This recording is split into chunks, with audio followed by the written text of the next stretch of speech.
అందరికీ నమస్తేనండి. ఆదివారంతో కూడిన అమావాస్య. ఈ ప్రకృతి ఎంత శోభామయంగా ఉంది. భగవంతుడు మనకి అద్భుతమైన ప్రాపంచిక పంచాంగం ఇచ్చున్నారు. తిథి నక్షత్రాలతో కూడిన పంచాంగం. ఆదివారంతో కూడిన అమావాస్య, మహాలయ పక్షాలు.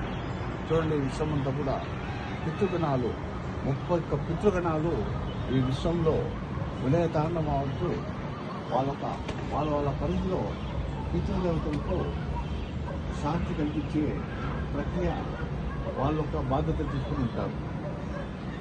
దీనికంతటి గణాలకందరికీ సూర్య భగవానుడు ఆధిపత్యం వహిస్తే, సూర్య భగవానుడే ఈశ్వరుడే సూర్య భగవానుడు. ఇంటి నిమిత్తము నాకు చాలా మంది కొన్ని పరిష్కారాల కోసం చెప్తుంటారు.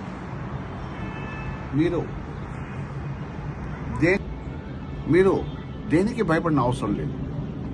మనం తప్పు చేశాము, భగవంతుడు దానికి పరిహారము మనకి చూపిస్తాడు. అందుకే కాల పంచాంగంలో తిథి నక్షత్రాలంతా మేళవించి మనకి అద్భుత కానుకగా ఇచ్చినాడు.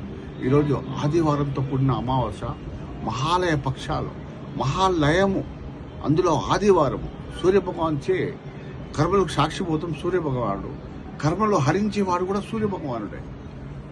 చాలా మంది చాలా సమస్యలతో సతమతం అవుతుంటారు. జటిలమైన సమస్యలు ఈ పితృ దోషాల వల్లే ఏర్పడుతుంది. కానీ భయపడిన అవసరం లేదు. దానికి దండోపాయము, మోక్షనారాయణ బలి మరియు పితృశాంతి ఇంకా ఏవో ఉన్నాయి. చాలా మంది మాకు పుత్ర సంతానం లేవు గురువుగారు, మేము ఇంటి నుంచి బయటకు వెళ్ళలేము, మేము ఎప్పుడు రోగరుగ్మతులతోనే ఇటు కష్టాలతోనే సతమతమవుతున్నామని చెప్పి చాలా మంది ఫోన్ చేసినారు. వాళ్ళకి నేను అన్ని విధాలుగా స్కాన్ చేసి పితృదోషం ఉంది మీకు అని చెప్పున్నాను.